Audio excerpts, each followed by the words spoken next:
Bonjour, bienvenue dans On s'explique. J'ai le plaisir de recevoir aujourd'hui Michel Didon, CEO de l'entreprise Didon. Bonjour Michel. Bonjour Frédéric. On s'explique. On s'explique.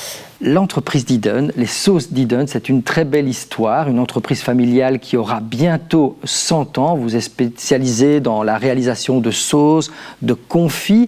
Si votre arrière-grand-père qui a fondé la société revenait aujourd'hui, Michel Didon, il serait surpris. Qu'est-ce qui le surprendrait de plus? Je pense que ce qui le surprendrait le plus, c'est la diversité des produits, donc l'élargissement de la gamme et aussi le développement de l'usine, puisqu'en fait, on est en plein déménagement. Et donc, on va être dans un nouveau local de production d'ici quelques mois, à partir de janvier 2023. Enfin, c'est étalé sur 2 mois. Ouais. Et là, on va être dans un bâtiment avec la logistique de 8000 m². Maintenant, on est sur 3700. Ah oui, d'accord. Donc, c'est une belle progression, toujours basée à Molenbeek, oui, en région bruxelloise. Tout à fait. Et justement, l'histoire, elle a commencé avec votre grand-père. Son tout premier produit, c'était la moutarde Didon. Comment la gamme, historiquement, s'est développée, justement? C'est-à-dire qu'ils ont commencé avec la moutarde. À l'époque, c'était comme ça. Il prenait son petit cheval et il toquait à chaque port pour vendre la moutarde. Et puis par la suite, ils ont décidé de vendre des oignons, des cornichons. Donc ça, c'était un petit peu ça. Puis après, les piccalilli. Donc c'était encore toujours la recette existante, faite avec des bons gros morceaux de chou-fleur bien croquants. Et puis par la suite, ils ont commencé les sauces. Et mon papa, en 1958, voulait absolument sortir pour l'exposition universelle la fameuse mayonnaise grand-mère. Et donc il la faisait dans sa cuisine. Ma maman lui disait, enfin, tu salis ma cuisine. Oui, mais je veux vraiment une bonne mayonnaise grand-mère. Et donc, elle est encore toujours faite au batteur, sans colorant, sans conservateur. On conserve bien précieusement la recette. Et puis petit à petit, la gamme s'est élargie. Une autre révolution il y a 30 ans, là vous lancez l'entreprise lance les confits, ce qui vous a rendu très célèbre sur le marché. Tout à fait. Donc il y a presque 30 ans, mon papa, donc Pierre Didon, avait réalisé le confit d'oignon ardennais, les RL. Et puis avec le temps, on a élargi la gamme. On a à peu près une 12 à 15 sortes de confits actuellement. Et au total, combien de produits vous proposez aujourd'hui, Didon? Au total, on est à 400 produits, mais répartis dans des emballages différents. Parfois, c'est la même recette, mais en bocal, en doigt-pack, en seau, en barquette. Donc ça voilà, fait quand même... on imagine qu'en presque 100 ans, on est passé d'un produit à près de 400 produits. Aujourd'hui, votre arrière-grand-père était seul. Aujourd'hui, vous employez combien de personnes? Ça dépend les saisons, entre 35 et 49 personnes. Donc c'est une belle success story, on peut le dire. Bravo. Vous êtes présent dans combien points de vente en Belgique et éventuellement à l'international? On est présent chez Carrefour. Avec donc nos marques, on est présent chez Carrefour, chez Colruyt, chez Macro, chez Intermarché, chez Mesdac.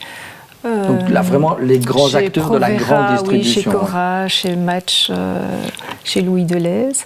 Et alors, on est aussi très présent avec une gamme de produits bien spécifiques dans le réseau traditionnel.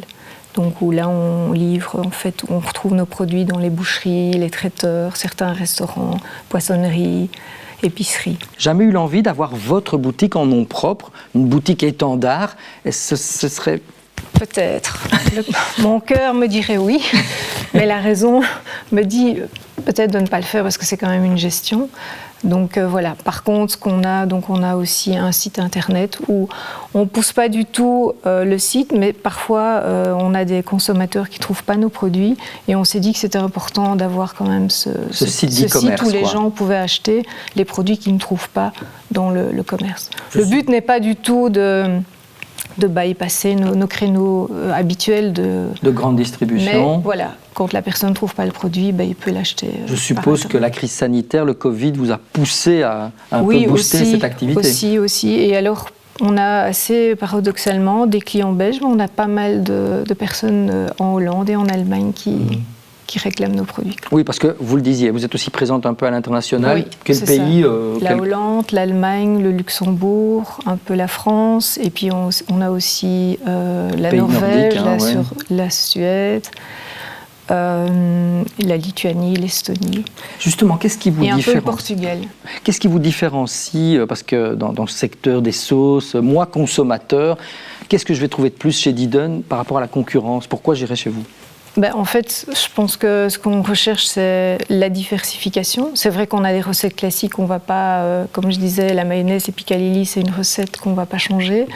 Mais disons qu'on cherche aussi qu'il soit naturel, sans colorant, artificiel, sans conservateur. Donc c'est important d'être dans cette approche-là.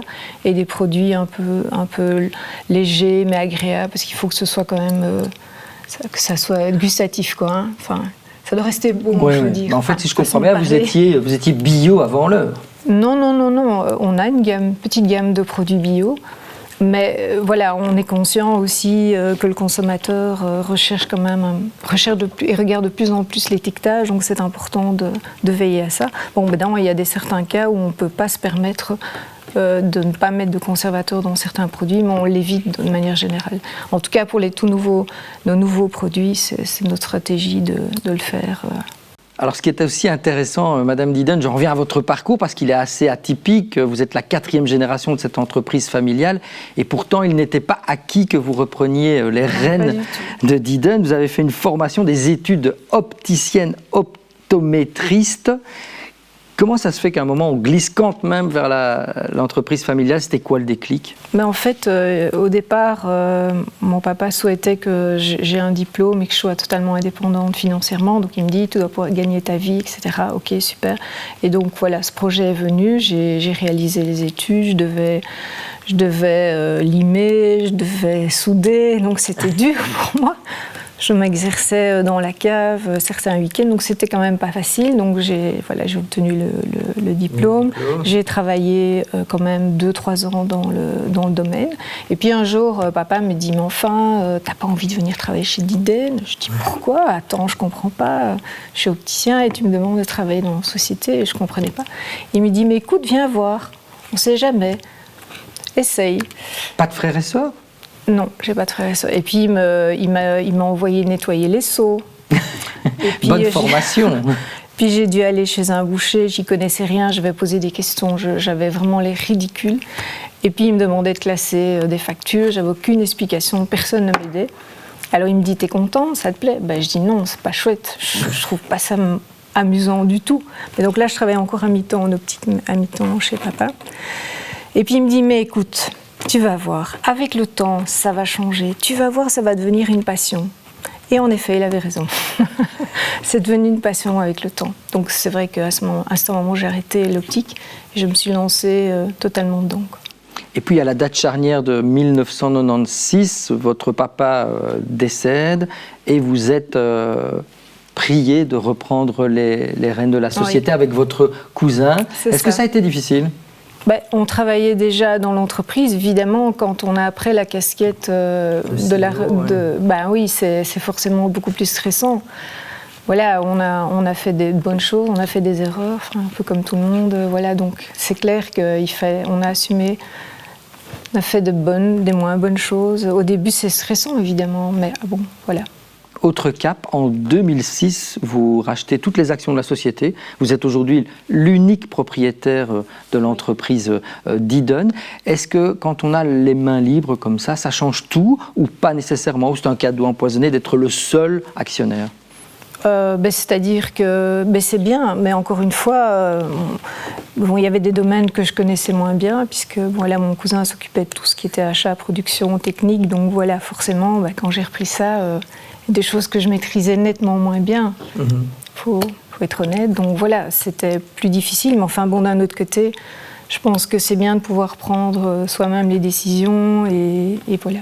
Ça veut dire que le métier de patron, de patronne, ça prend aussi les mains dans le cambouis, parce que vous avez fait des études complémentaires en management, en comptabilité. J'ai fait des cours de gestion de management, j'ai suivi des cours de comptabilité, donc voilà, parce que je trouvais que c'était quand même important pour la gestion. Mais voilà, puis j'ai aussi mon mari qui n'a rien à voir dans la société, mais qui me challenge, qui me dit Didon, c'est quoi dans 5 ans et quel produit? Et puis maintenant j'ai mon fils aussi qui travaille dans l'entreprise, donc ça veut dire qu'on prépare déjà la prochaine étape? Oui. C'est important. Oui, voilà, donc c'est agréable. Justement, vos défis... Mais c'est pas facile, on est bien d'accord. Je me doute bien. Surtout dans le contexte actuel, ouais. Les coûts de l'énergie, enfin question un peu bateau, mais qui touche tous les secteurs. Vous en souffrez? Oui, c'est très dur. Parce que franchement, on a vraiment l'impression qu'on navigue avec les yeux bandés, on est dans le brouillard et on ne sait pas ce qui va se passer. Donc à tout moment, il y a des augmentations de différentes matières premières, sans parler évidemment de l'électricité. Les jaunes d'œufs, l'huile, les tomates, les bocaux, les couverts. Parfois, on a aussi des problèmes d'approvisionnement. Comment on fait alors pour rester compétitif? Les squeezes, par exemple, les emballages dans lesquels on remplit nos confits et nos sauces, on devait les avoir début juillet. On espère les avoir. On nous dit qu'on va les avoir le 6 septembre, mais ça veut dire que pendant ce temps-là, on ne sait pas produire. On ne sait pas assurer cette gamme de produits. C'est embêtant. Est-ce que l'augmentation des coûts, elle se répercute forcément, uniquement sur le consommateur? Nous, on doit le répercuter d'abord chez notre client, qui n'est pas notre consommateur final, mais in fine, le consommateur final, oui, il subit une augmentation, comme pas uniquement chez Diden. Malgré tout, on ne répercute pas la totalité de nos augmentations, on répercute une partie. Voilà, dans certains cas, on répercute en tout cas pas la totalité, donc c'est dur. On va pas. D'accord. Est-ce que dans ce contexte-là, c'est pas facile. Ouais, ce sera ma dernière question. Dans ce contexte-là, on essaye malgré tout de rester optimiste, d'avoir des objectifs de croissance, des diversifications de produits, parce que historiquement, voilà, vous n'avez fait qu'augmenter votre gamme de produits, donc il y a toujours ces rêves-là. C'est important de se différencier, et surtout de chercher de nouveaux produits justement où le marché n'est pas saturé. C'est très important. Bon, on vous souhaite le meilleur. Merci Frédéric. À Diden, à l'entreprise Diden, aux sauces Diden. Merci Michel Diden. C'était un plaisir de vous recevoir aujourd'hui dans On s'explique. Et je vous retrouve la semaine prochaine avec un nouvel invité. Au revoir.